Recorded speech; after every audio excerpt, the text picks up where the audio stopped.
Hi, and welcome to the Badass Breastfeeding Podcast, co-hosted by Abby Thiering, the Badass Breastfeeder, and Dianne Cassidy, IBCLC. Hey, welcome to the Badass Breastfeeding Podcast. This is Dianne Cassidy, lactation consultant. And I'm Abby, the Badass Breastfeeder. And we have kind of a fun little show for you today. I don't know, like we're Oprah, but it's kind of like, it's cool because we do get emails, about asking us questions about things and stuff like that. And somebody sent an email to Abby at thebadassbreastfeeder@gmail.com if you want to join in on the fun.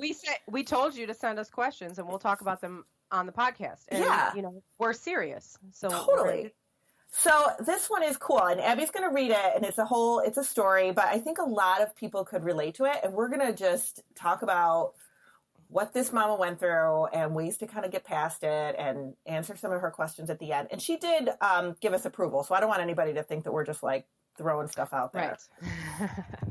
We did make sure that she was okay. We'll talk about your situation. Yes, absolutely.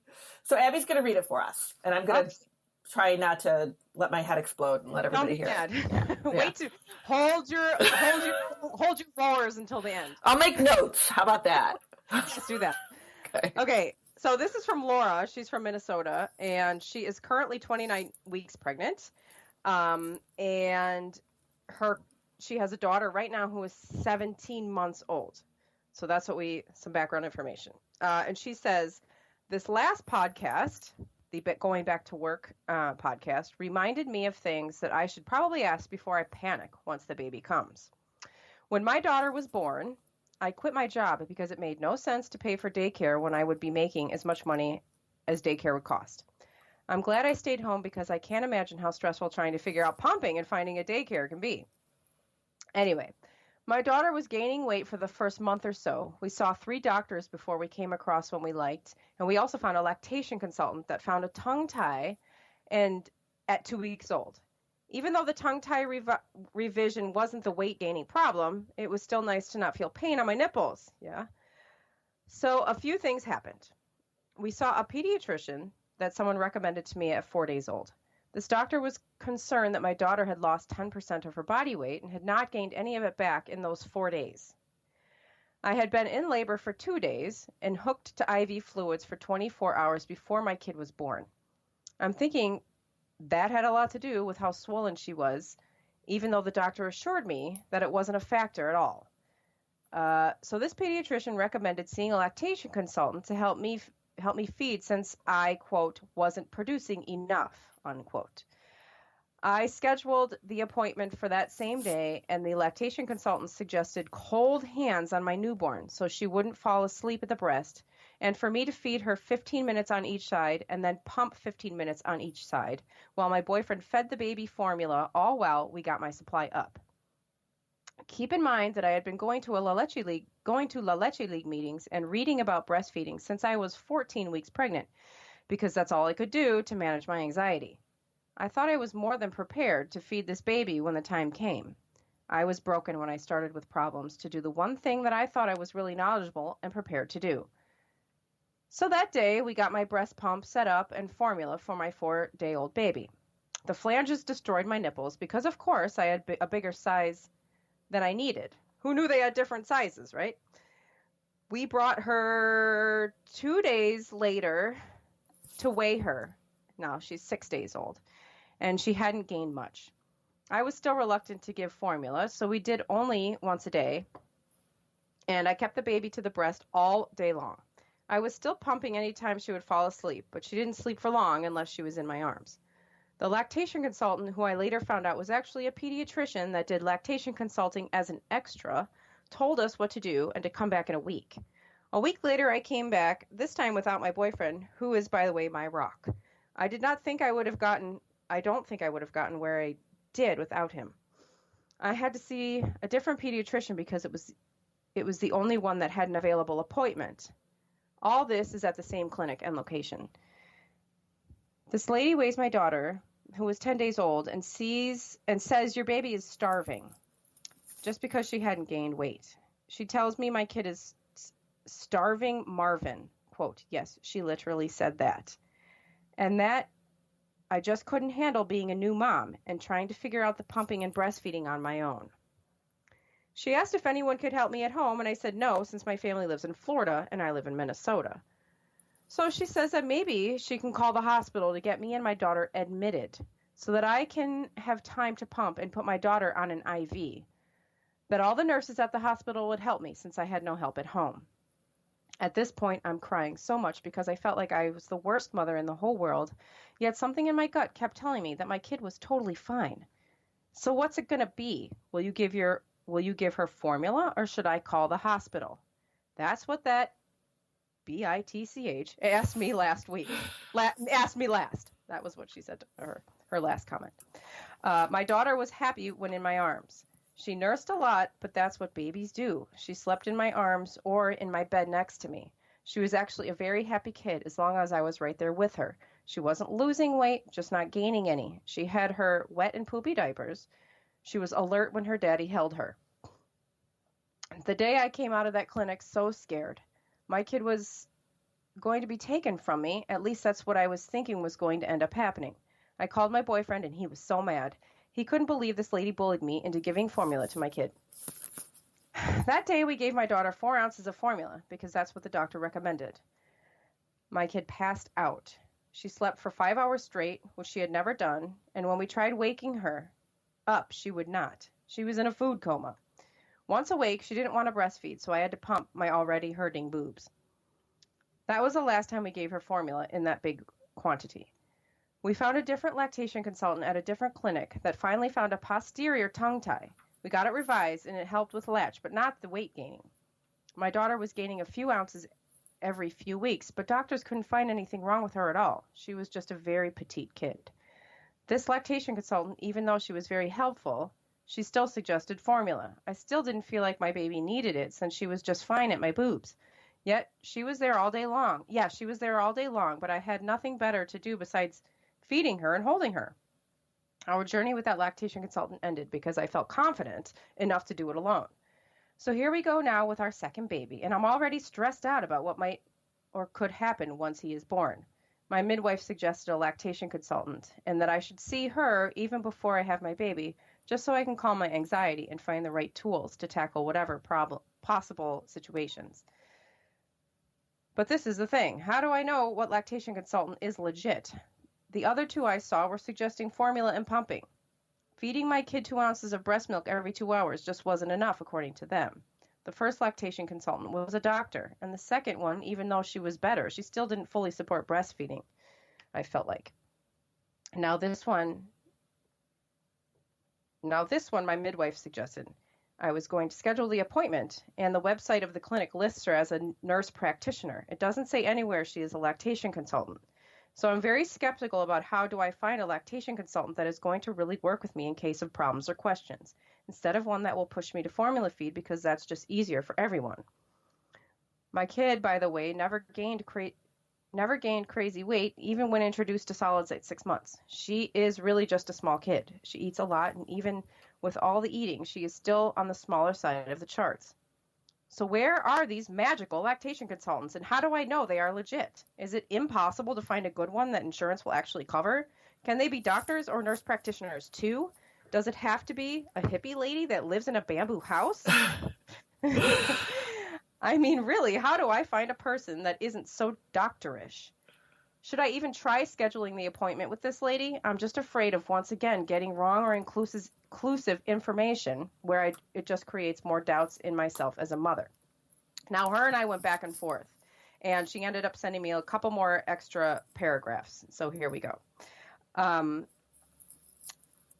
midwives I see are part of Fairview Clinics, and they are amazing. I love them. And the LC, the lactation consultant they recommended, is the one that works in their same building. It says her name. I'm not going to say that. But it doesn't say lactation consultant, and that's what is confusing. So it lists this person as a nurse practitioner. It doesn't say that she's a lactation consultant, and that is what is confusing. That's what makes me wonder if clinics don't actually hire lactation consultants, or if not something they all need. I can't wait for the podcast. I'm excited in the meantime. Oh, so I told her that we were going to read this on the air. So she's, okay. I'm just going to wait a little longer to make the appointment since I think maybe I really should talk to one before baby number 2, because even one of the lactation consultants that I saw when everything was happening, she said that the shape of my breasts weren't normal, and that normally that is an indication of low supply. I've seen other boobs and they look like mine, so I don't know. And when I mentioned it to my midwife, she didn't know what I was talking about. Tubular breasts, in quotes. This is what this person told her she has. Tubular breasts. But my mom breastfeed all 3 of us exclusively for 6 months and then some more. And she looks like me, so I don't think that's an issue. The end. Can we reserve like 8 podcasts? Oh, my God. Yes. So were you making notes along the way? Should we start at the beginning? I was making notes. Okay. I'm assuming that you were kind of yes, underlining totally. As you were going. Yeah. So first of all, the IV fluids with the labor is absolutely evidence-based. Yes, that it will cause inflated weight gain and more weight loss in a baby. Okay. That has been proven. Wrong when she tells us it has nothing to do with it. Yes. That has been proven to be a thing. And those babies. And it also makes logical sense. Right. And those babies they weigh a little bit more at birth and then they drop that weight very quickly. And it happens all the time. You see it all the time. And then they're slower to come back up. So when you have one of those, I always ask moms when babies drop really quickly or drop a lot and they're coming up really slowly. I'm like, okay, well, was it an induction? Was it a long labor? Did they give you lots of fluids? Mm-hmm. All that stuff, because it all plays into it. I know that she said that she appreciated the help that she got from the lactation consultant that she ended up settling in with. But the thing about the cold hands... I don't even know if we should talk about this right now, but because it's such a small thing in the center of everything else. But yes, but let's just mention it because I can't even with that. Like, there's so many other ways to wake up your baby. Why don't you just poke him in the eye? No.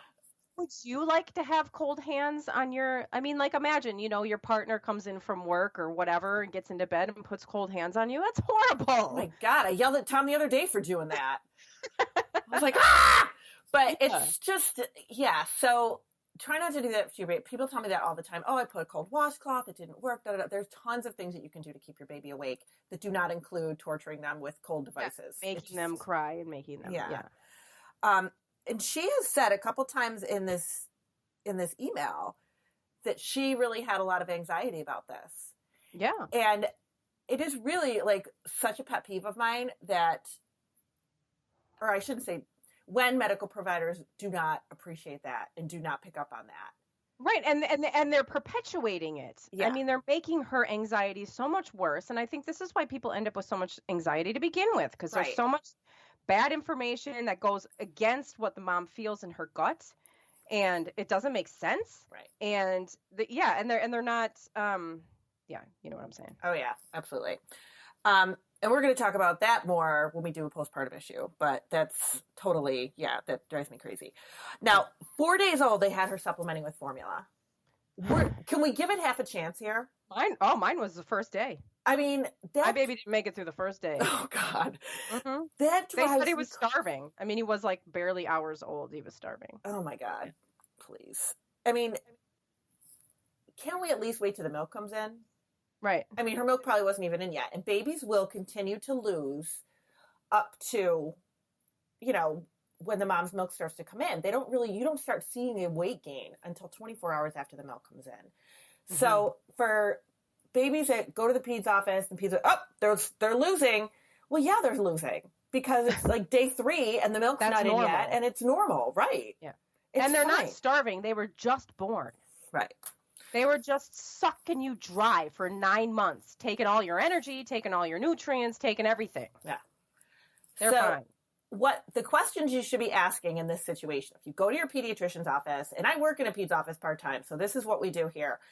When mom comes in, the baby's not gaining well, is the milk starting to come in? Is mom starting to feel that fullness? You know, what's going on there? Is the baby pooping and peeing? Is the baby jaundiced? If the baby's jaundiced, then, you know, there's a little bit more of a risk factor there, but we can work with it. Has she been pumping? Can we get her pumping to try to increase things so that she doesn't have to supplement with formula? We can just use the milk. I mean, there's a lot of things that you can do before jumping right to the formula. Really. Like, it doesn't have to go right there, especially if that's not where mom wants it to be. And she sounds like she was pretty vocal about, I didn't want to give the baby formula. And they really bullied her into it. They told her, we will hospitalize you. No, oh God. Like, who wants to pick that? Right. And then the doctor puts it in this very threatening way, which then, you know, the mom correctly, or I don't want to say correctly, but obviously interpreted as like, do this or we're going to call, you know, child services.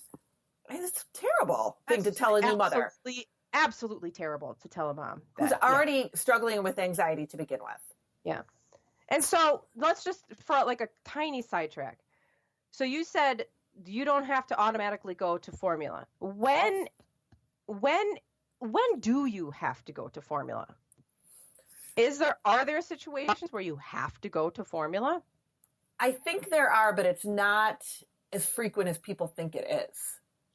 So you would have to go to formula if there truly was a milk supply issue. Yeah, like if mom has that, what's it called? Like the insufficient glandular tissue, yes, or right, something like that. She actually has like a diagnosed medical condition that prevents her from developing a full milk supply. Exactly. And a lot of people think that they have that, but they don't. Like it's rare, correct? It's pretty rare. So for women not to make enough milk, like it would have to be something like that, something hormonal, something that's been with you your whole life, or a breast surgery. Those are, I mean, there's not a lot. And even with those things, you can still breastfeed. I was going to say, even with breast surgery, it's not automatic. Right. No, not even. No, I've had tons of women that breastfed very successfully with breast surgeries. So it's really, and with hormonal issues. So even if you have something, if you're like sitting there listening going, oh my gosh, I had a breast surgery, or oh my gosh, I had, you know, this hormonal issue my whole life. Like that doesn't mean there's going to be a problem. It just means that it's like a risk factor. Right. But if we have and then especially you, mom out there who has these situations, definitely need to be working with a lactation consultant. Yeah, absolutely. Because again, you know, somebody can try to help you increase your milk supply as much as possible, or, you know, that kind of thing. Now, she had also, like, I lost count of how many different providers she even saw, even within the same clinic. And that's a problem too. Yeah. Because I feel like they're all kind of giving her different things and nobody's really helping her. Yeah, and because these are like pediatricians, they don't know, right? I mean, these are doctors and they're not trained in this. Which brings me to the next thing. Yeah. She said, like, what is an LC? What is a lactation consultant? Was I actually seeing one or not? And I'm wondering too, was she actually seeing one? Right. Because what can happen is a lot of offices will have somebody that they designate, okay, you're going to be our lactation person. You're going to be the one that's, you know, maybe they have an interest in it. Maybe they took, you know, a course or a couple of courses on it or whatever. They talked to one time. Right. You know, like something. Somehow they got designated as the lactation person. And, you know, like good for that practice if they're actually picking it out there and finding somebody that can, you know, work with the mom. But if they are not truly an IBCLC, if that is not behind their name, if they did not take that board exam and do those clinical hours that you have to do and do the reading and do the studying and do all of that coursework that you have to do to become one, if they didn't do that, they are not a lactation consultant. And so IBCLC means International Board Certified Lactation Consultant, right? And that's because there are, right? Aren't there also just straight up lactation consultants or lactation educators? There's lactation educators. Yep, there's lactation educators, and that means that they are trained to teach classes and stuff like that. Okay. They don't do like clinical hours so they can, you know, run around and solve problems. And then there's lactation counselors. Okay. Now, lactation counselors, certified lactation counselors, this is where sometimes it gets confusing because they're fantastic. It's a week-long, 40-hour course that's, you know, really gets into a lot of stuff. And it's really like the stepping stone into being a lactation consultant. Okay. And a lot of doctors' offices will send a nurse there, and we have a CLC or whatever. Mm-hmm. There's very, very little clinical involved in that course. Yeah. And there's a lot of counseling involved in that course. So it teaches you how to counsel moms. Okay. But it doesn't necessarily teach you how to solve big problems. Okay. And so you are an IBCLC. Yes. And what was your education and your training and what was the scope of that? What did that look like? All right. So we've got lactation. Well, let's just tell us that because you talked about the week-long course. Okay. Let's talk about you. What did you go through? So what I went through is I did the week-long course, and then I decided I wanted to do all the rest. I was not a nurse I'm not a nurse now either, but I was not a nurse. And if you're not a nurse, you had to do more clinical hours. They have changed things a little bit since then. But when I did it, because I did not have college background in like nutrition or, anything like that, or nursing or anything like that, mm-hmm. I was required to do 6,000 clinical hours. Oh my God. Along with, the 90 hours of lactation-specific education mm-hmm. and specific courses like physiology, or anatomy and physiology and, sociology and psychology and child development and all this different stuff. So I did all that. And then you have to take and pass the board exam, which is hard. It's really mm-hmm. hard. But I did that. I did my 6,000 clinical hours. It took years. I worked for WIC. I worked at a hospital. I worked under a lactation consultant in a hospital. I was doing all this stuff, did all my hours, did all my reading, did everything I had to do. Then I sat for the board exam and I passed it. And then I decided that since I wasn't a nurse, I wanted a little bit more behind me. And I ended up going on to Union Institute and University, which does a whole lactation schooling. And I ended up getting a bachelor's degree in lactation and maternal child health, and then a master's degree in lactation and health and wellness. So I've got master's in lactation. Different. Yeah. I've got a master's in lactation and 6,000 clinical hours on top of 10 years of just doing lactation. That's all I do is lactation.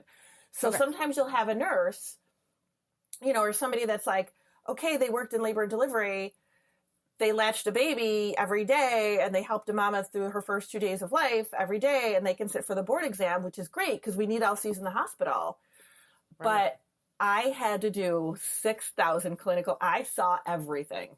A lactation specific. Yes.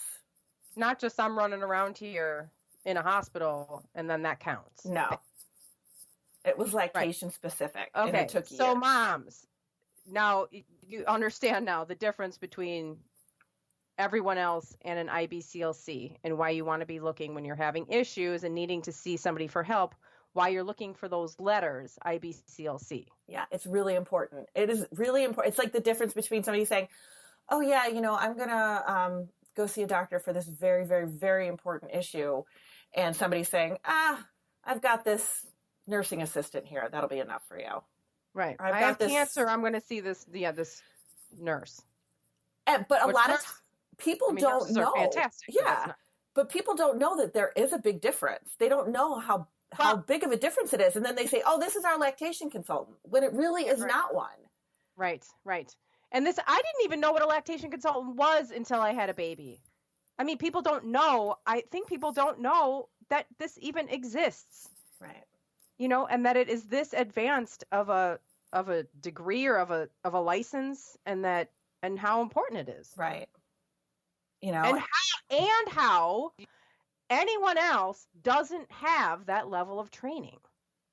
It's very specific. Even your doctor. See, and we have this thing. I'm always going rants on doctors, but it's true. It's this that they are not trained in lactation. They are not. So yeah, your doctor is not really. So back to Laura, the doctor's not knowing. She's getting 4 different answers from people who are not trained, and it's one of the reasons why she's getting so many different answers. Yeah. So for her, if she were calling me, I would want to know, what's happening with the pumping? She didn't mention that in the email. She mentioned that she was doing it, but we don't know, was she getting milk? Was she giving the milk to the baby? We don't really know about that. Some babies do. I mean, the cool thing about breastfeeding is that babies do gain the way they're supposed to. And babies don't gain how everybody, like what happens on a chart. So it very well could be that was her genetic makeup. This is just how she is. She's just smaller. She's just gaining a little bit less. Do we look at, is she meeting her milestones? Is she, doing everything she's supposed to be doing? Is she pooping and peeing? Which, mom said in this email, yes, she was. Mm-hmm. It doesn't sound like there was a milk supply problem to me. I mean, she said the baby was eating all the time. There's and she's definite things that I would look for if she was like sitting right in front of me, but I don't feel like she had that kind of guidance at all. No, and she said that she got 2 of these ties. She got a lip tie or a tongue tie and then a posterior tongue tie revised. Yeah. And so the pain was gone, and it sounds like that she would normally have been, that the baby was getting milk. Yeah. Right? That the baby is drinking milk. She said that she was breastfeeding on demand and the baby was drinking. Yes. But now here you have this mom who's, first week of life, first 10 days of the baby's life, and she's feeding, pumping, feeding, pumping, feeding, pumping. I mean, that's overwhelming. Mm-hmm. I don't want any moms to have to do that if they don't have to. I know. I remember putting my baby down so that I could pump. Yeah. Like now I think like that's so counter helpful. Like my baby's right there, like wanting to nurse, like getting upset. I remember sitting there, I would try to entertain him while I was pumping, and it was like, oh my God, just put him on my boob. Like that's what, there's no pump that can match. But to say your baby's a starving Marvin. Oh my God. And just the basic disrespect, which was that last week's episode or 2 weeks ago of the doctor conversation, and how disrespectful, I mean, really anybody can be, and how painful, and how you're already so anxious. You're already feeling like something's wrong with your child. You don't know what it is. And then, she is a starving Marvin. I mean, and I don't know if they really realize when you're supplementing with formula, and there have been times, okay, if you have to do it to get over the hump, and then, then we can get rid of it. If it comes down to that, if it really is if the doctor is really concerned that the baby's not gaining weight or whatever, we can work with it. But there's really a fine line, because if you overfeed, then the babies aren't going to go back to the breast well. Yeah, so it's like if you're breastfeeding and then, okay, then top them off with formula, like people like to say to do. If you do too much, then they're not going to breastfeed well. So right, then they're going to be full for the next half a day. Right. And you'll be engorged. So then we're going to get into this downward spiral of things not working right. And it's not going to get fixed. So it's really, you really have to work with somebody on this that really knows what they're talking about. And I feel like she got sabotaged. So she wants to know, how do you know if they're legit? Like we said, they have to have an IBCLC behind their name. How do you find these people? Yeah. And then when you do find them, how do you know that they're not going to work against you? Or just because she's saying that she thought that she was seeing lactation consultants and they were telling her to supplement with formula. Yeah. And that's frustrating. It really is. That's a harder problem to solve. Yeah, that is. I mean, if they're in your doctor's office, they're going to do what the doctor wants them to do. Yeah. Their hands are going to be tied that way. If it's a private lactation consultant, I would think that they would be less likely to do that if they, didn't have to. Yeah. So that's frustrating. You have to really trust the person that's working with you. Yeah, just like anybody else who's working with you, and when you through the whole process, or everybody who's working with your body on any level, and I think that she did see a bunch of different people, but she was right to not go back to people who were making her, who she thought were just not working or not right. Yeah. And I love how she said that, she trusted her gut that her baby was fine.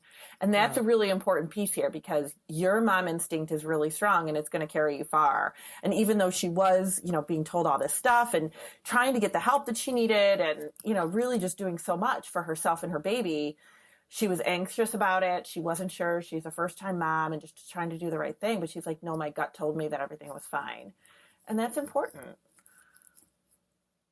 It's really important to listen to that, because your baby, your baby better than anybody else does.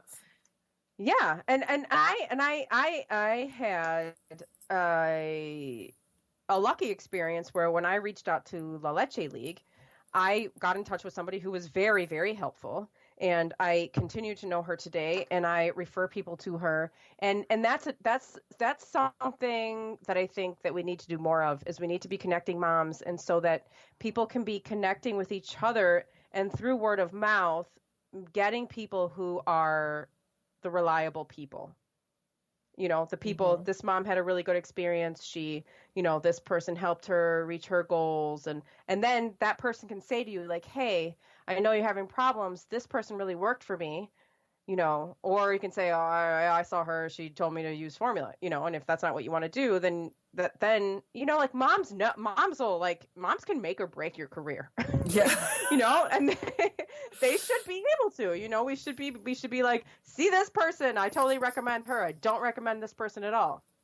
I Yeah. mean, I go around all Chicago bad mouthing this one dental office. Oh my God, that's hilarious. And I'm like, please do not go there. Please do not go there. Because it's like popular, and people are like, oh, I was going to go there. And I'm like, don't go there. And I feel like I feel very proud, because I feel like I'm saving people's lives. I'm like, Oh my God, I'm God. so glad I get to save you from them.